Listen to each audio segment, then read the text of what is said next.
쇠라고 다 같은 쇠가 아닙니다. 이 한 문장으로 오늘 이야기를 시작해볼까 합니다. 아주 단순한 문장 같지만 여기엔 고대 국가 가야의 흥망성쇠를 가른 그 핵심 기술의 비밀이 숨어 있거든요. 그렇죠.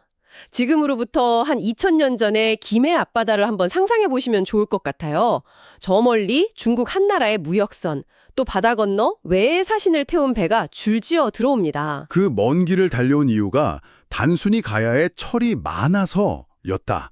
이건 아닐 것 같은데요? 그건 정말 절반의 진실에 불과합니다. 바로 질, 퀄리티의 문제였어요. 바로 가야의 철이 다른 모든 나라의 것을 압도하는 경이로운 질을 가졌기 때문이죠. 우리는 이 특별한 철을 강철이라고 부릅니다. 네. 오늘 저희는 여러분이 보내주신 자료들을 바탕으로 당대 동아시아 최고의 하이테크 기술 보유국이었던 가야, 그 심장부로 한번 들어가 보겠습니다. 오늘의 핵심 질문은 아마 이게 아닐까 싶어요. 온도계도, 성분 분석기도 없던 그 시대에 어떻게 맨눈과 맨손만으로 완벽한 강철을 만들어낼 수 있었을까? 맞습니다. 고대의 나노 기술이라고도 불리는 다타라 제철법, 그리고 그 속에 숨겨진 강철의 비밀을 함께 파헤쳐 보겠습니다. 좋습니다. 자, 그럼 그 강철의 딜레마, 이거부터 한번 풀어보죠. 자료를 보니까 철을 다룬다는 게 본질적으로 탄소와의 싸움이라고 하더라고요. 너무 많아도 안 되고 또 너무 적어도 쓸모가 없어진다는 거죠. 네, 그 양극단을 이해하는 게 모든 이야기의 시작입니다. 먼저 탄소가 너무 많은 경우, 그러니까 2% 이상 과하게 들어간 철을 우리가 주철이라고 불러요. 주철이요? 네, 우리에게 아주 익숙한 무쇠소 생각하시면 이해가 빠를 겁니다. 아주 단단해서 웬만해선 흠집도 잘 안 나죠. 단단하면 좋은 거 아닌가요? 칼이나 갑옷 만들기에 최적의 조건 같은데. 하지만 치명적인 약점이 있습니다. 단단한 만큼 유연성이 전혀 없어요. 그래서 마치 유리처럼 충격이 아주 약합니다. 이걸로 만든 칼은 적의 칼과 부딪히는 순간 쨍 하고 그냥 두 동강 나버리는 거죠. 내 목숨을 지켜줘야 할 무기가 오히려 배신을 하는 겁니다. 상상만 해도 끔찍하네요. 그럼 반대로 탄소를 거의 다 빼버리면요, 최대한 순수하게 만들면 더 강하고 좋은 철이 될 것 같은데요? 아주 합리적인 질문이죠. 실제로 그렇게 탄소 함량을 0.1% 이하로 거의 없앤 철에 연철이라고 합니다.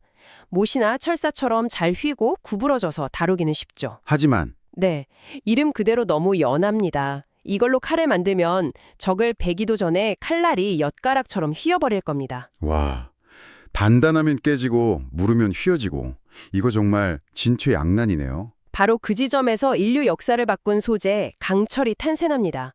깨지지 않을 정도의 유연함, 그리고 휘어지지 않을 정도의 단단함. 그 모순된 두 가지 성질을 동시에 잡는 것. 그렇죠. 그게 바로 강철의 본질입니다. 탄소 함량을 0.1%에서 2% 사이, 그중에서도 가장 이상적인 1% 내외로 아주 정밀하게 맞춰야만 얻을 수 있는 꿈의 소재였죠. 온도계도 없던 시절에 1%대 그 미세한 차이를 조절한다는 게, 이건 정말 단순한 우연이나 운으로 될 수 있는 영역이 아니겠네요. 절대 아닙니다. 이건 고도로 정밀하게 설계된 과학기술의 영역이고요. 그리고 그 기술의 중심에 바로 오늘 우리가 파헤칠 다타라가 있는 겁니다. 다타라. 그 단어 자체가 굉장히 생소하게 들리는데요. 사실 일본 사무라이 칼 만드는 전통 제철 기술로 더 유명하지 않나요? 근데 이게 가야 기술의 핵심이었다는 게 좀 의아합니다. 아주 날카로운 지적이세요. 실제로 다타라는 일본의 고대 제철법을 가리키는 말로 널리 알려져 있죠. 네. 하지만 언어학자들이 그 뿌리를 추적해보니까 이 단어가 고대 한국어, 즉 가야어에서 유래했을 가능성이 매우 높다는 사실이 밝혀졌습니다. 정말요? 네, 두드리다, 달구다 같은 우리말 동사나 심지어 고열에 다다르다라는 의미의 다다르다에서 왔다는 설이 아주 유력해요. 단어 하나에 기술의 핵심 과정에서 다 담겨 있는 셈이네요. 그렇다면 가야의 다타라 기술, 구체적으로 뭐가 달랐던 건가요? 진짜 비밀은요, 단순히 불의 온도를 무작정 높이는 데 있지 않았습니다. 오히려 그 반대였어요. 반대요? 핵심은 바람, 즉 산소의 양을 얼마나 정교하게 통제하느냐에 있었습니다. 김해 봉황동 유적에서 발견된 송풍관이라는 흙으로 만든 파이프 파편이 바로 그 결정적인 증거입니다. 송풍관이라면 제철로에 바람을 불어넣는 관 말이군요. 아니, 그게 어떻게 기술의 핵심이 되죠? 그냥 바람 세게 불어서 불 활활 태우면 되는 거 아닌가요? 바로 그 지점이 가야 기술의 비범함입니다. 보통 쇠를 만들려면 녹는 점인 1538도 이상으로 온도를 높여야 한다고 생각하잖아요. 그렇죠. 완전히 녹여야죠. 하지만 가야인들은 흙으로 만든 사람 키보다 높은 로 안에 숯과 사철을 층층이 쌓고 송풍관의 각도를 아주 미세하게 조절해서 바람을 불어넣었어요. 네. 이걸 통해서 로 내부의 온도를 일부러 1200도에서 1300도 사이로 오히려 낮게 유지했습니다. 잠깐만요. 그게 좀 이상하게 들리는데요? 쇠를 완전히 녹여야 제대로 된 쇠덩이가 나오는 거 아닌가요? 왜 굳이 온도를 낮춰서 떡처럼 찐득한 상태로 만드는 거죠? 비효율적인 것 같은데요. 바로 그 비효율적으로 보이는 방식이 가야 기술의 정수입니다. 이걸 저온환원법이라고 부르거든요. 저온환원법? 네, 철을 펄펄 끓는 쇠물로 완전히 녹이지 않으니까 연료인 숯에 있는 탄소가 철 속으로 과하게 스며드는 걸 원천적으로 차단할 수 있었던 겁니다. 앞서 말한 주철처럼 깨지는 문제를 처음부터 막아버린 거죠. 아하, 그러니까 일부러 덜 녹여서 탄소가 들어갈 틈을 주지 않았다. 와, 이건 정말 발상의 전환이네요. 정확합니다. 이건 거푸집에 샘물을 부어서 대량 생산하던 중국 한나라의 주조 방식과는 철학 자체가 다른 거예요. 중국이 양으로 승부했다면 가야는 바람을 지배함으로써 탄소를 지배했고 압도적인 질로 승부했던 겁니다. 자, 그럼 이제 막 로에서 꺼낸 스펀지처럼 구멍이 숭숭 뚫린 괴련 철 덩어리가 우리 앞에 있다고 상상해 봅시다. 안에는 다 타지 못한 숯찌꺼기나 불순물이 가득할 테고요. 여기서부터 진짜 쇼가 시작되는군요. 자료에 나온 이 문장이 정말 마음에 드네요. 두드려라. 그래야 강해진다. 맞습니다. 이 괴련철은 아직 미완의 원석일 뿐이에요. 이제부터 불순물을 밖으로 빼내고 쇠의 밀도를 높이는 단조 과정이 시작됩니다. 제가 예전에 대장간 시연을 본 적이 있는데 정말 몇 번 내리치지도 않았는데 장인이 땀을 비워도 틀리시더라고요. 근데 그걸 수천 번, 수만 번을 반복했다는 거잖아요. 상상만 해도 정말 고된 작업이죠. 벌겋게 달궈진 쇳덩이를 모루 위에 올리고 거대한 망치로 내리칩니다. 쾅! 쾅! 내리칠 때마다 시뻘건 불꽃과 함께 쇳덩이 속에 숨어있던 불순물들이 밖으로 튀어나가요. 그리고 쇠를 반으로 접고 또 두드리고 다시 불에 달구고 이 지루하고 고된 반복 작업이 바로 가야의 나노 공정이었던 거죠. 단순히 불순물을 빼내고 단단하게 다지는 것, 그게 전부인가요?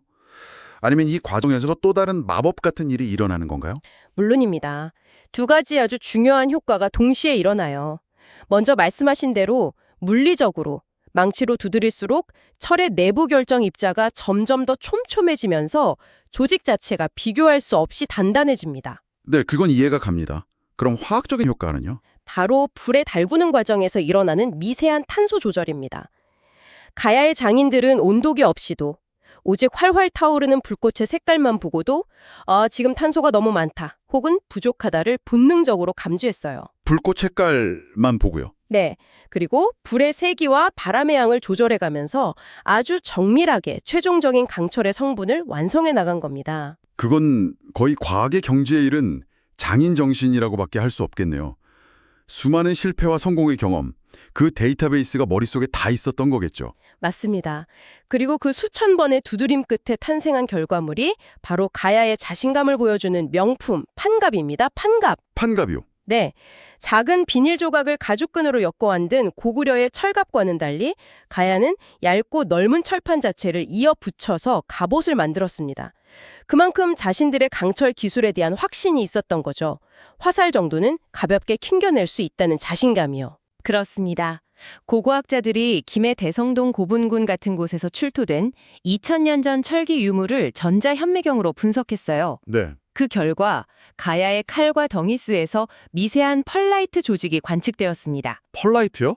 그게 뭔가요? 철과 탄소가 가장 이상적인 비율로 결합했을 때만 나타나는 마치 진주처럼 아름다운 층상 구조입니다. 뭐랄까, 강철의 품질 보증 마크 같은 거죠. 게다가 불순물인 비금속 개재물은 극히 적었습니다. 이건 수천 번의 단조 과정을 거쳤다는 명백한 증거고요. 와, 그러니까 현대 과학 장비로 2000년 전 쇠붙이를 들여다봤더니 그 안에 메이드 인 가야라는 명품 인증서가 현미경으로 보일 만큼 선명하게 새겨져 있었다는 거네요. 정확한 비유입니다. 당시 중국 한나라가 주물 방식으로 붕어빵 찍어내듯 무기를 대량 생산할 때 가야는 하나하나 손으로 수천 번을 두드려서 명품 수제 강철을 만들었다는 게 과학적으로 입증된 셈이죠. 왜 왕들이 왜 그토록 가야의 칼 한 자루를 얻기 위해 사신을 보내고 가야의 갑옷 한 벌을 입는 것을 최고의 영광으로 여겼는지 이제 분명해지네요. 네. 이건 마법이 아니었습니다. 흙과 불, 그리고 바람의 성질을 완벽하게 이해하고 수만 번의 망치질로 완성해낸 땀의 과학이었던 거죠. 맞습니다. 그 땀의 과학이 만들어낸 힘이 있었기에 가야는 작은 나라였음에도 불구하고 수백 년간 동아시아 국제교역의 중심지로 군림할 수 있었던 겁니다. 와, 정말 듣기만 해도 가슴이 뜨거워지는데요. 이 뜨거운 역사의 현장을 직접 느껴보고 싶으시다면 자료에서 두 곳을 추천하고 있습니다. 먼저 김해 봉황동 유적이네요. 네, 그곳에 가면 당시의 제철로를 실물 크기로 복원해 놓은 것을 볼 수 있습니다. 책이나 사진으로 보는 것과는 완전히 다른 경험을 하실 수 있을 거예요. 그 거대한 규모 앞에서 2000년 전의 열기를 상상해 보는 거죠. 관람 포인트도 짚어주고 있는데요. 먼저 그 높이에 주목하라고 합니다. 사람 키를 훌쩍 넘는 거대한 흙 구조물이라고요. 그리고 철로 아래쪽에 뚫린 송풍관 구멍들을 꼭 확인해 보라고 합니다. 바로 그 구멍의 각도가 가야 기술의 핵심 기밀이었죠. 저 구멍을 통해 어떻게 바람을 불어넣느냐에 따라 강철의 운명이 갈렸던 겁니다. 그 앞에서 잠시 눈을 감고 수십 명의 장정들이 풀무지를 하며 내는 거친 숨소리와 쇳소리를 상상해 보는 것도 좋겠네요. 그럼요. 자료에 나온 상상도 아주 멋집니다.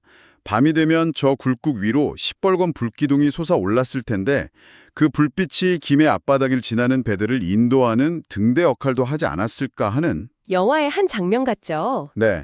그리고 또 한 곳은 국립 김해박물관입니다. 맞습니다.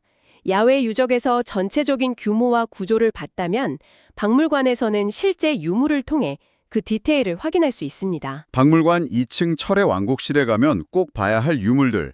먼저 실제 송풍관 파편. 고열에 그을리고 녹아내린 흙파이프 조각을 보면서 당시의 온도를 짐작해 볼 수 있겠네요. 그리고 2000년 전 대장장이들이 쓰던 집게와 망치도 볼 수 있습니다. 놀라운 건 지금 우리가 쓰는 공구랑 모양이 거의 똑같다는 점이에요. 정말요? 네, 기술의 기본 원리는 시대를 초월한다는 걸 보여주죠. 마지막으로 그 모든 과정의 결과물인 덩이쇠와 판갑 실물을 직접 확인해 봐야겠습니다. 수없이 두드려 만든 강철 갑옷의 매끄러운 표면을 눈으로 직접 보면서 그 안에 담긴 장인의 땀과 기술의 가치를 느껴보는 거죠. 현장을 직접 방문하면 오늘 저희가 나눈 이야기가 훨씬 더 생생하게, 입체적으로 다가올 겁니다. 좋습니다. 그럼 오늘 이야기를 정리해 볼까요? 오늘 우리는 가야의 힘이 단순히 철의 양이 아니라 그 누구도 따라올 수 없었던 독보적인 기술력에 있었다는 것을 확인했습니다. 그렇습니다. 다타라라는 독창적인 제철로를 이용해 바람과 온도를 정밀하게 제어했고요. 이를 통해 얻어낸 괴련철을 수천, 수만 번의 두드림으로 불순물을 걸러내 완벽한 강철을 만들어냈죠. 그것은 바로 땀의 과학이었습니다. 흙과 불, 바람을 지배한 고대의 하이테크 기술이었던 셈입니다. 자, 그럼 마지막으로 여러분께 질문 하나를 던지며 마무리할까 합니다. 자료는 가야의 장인들이 불꽃의 색만 보고도 모든 것을 본능적으로 감지했다고 말합니다. 우리는 이걸 간단히 본능 혹은 감이라고 부르지만 그게 정말 전부였을까요? 그 본능이라는 단어 뒤에는 사실 수세대에 걸쳐 축적된 방대한 양의 데이터베이스가 숨어 있었을 거라는 말씀이시군요. 바로 그겁니다.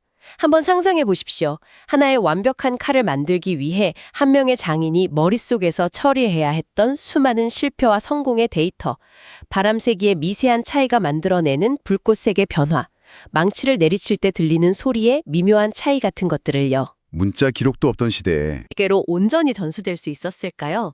그리고 한 걸음 더 나아가 오늘날 AI가 모든 지식을 데이터화하는 시대에 우리는 과연 몸으로 체득하고 감각으로 익히는 이런 암묵지의 가치를 제대로 이해하고 있는지 한 번쯤 생각해 볼 문제가 아닐까 싶습니다.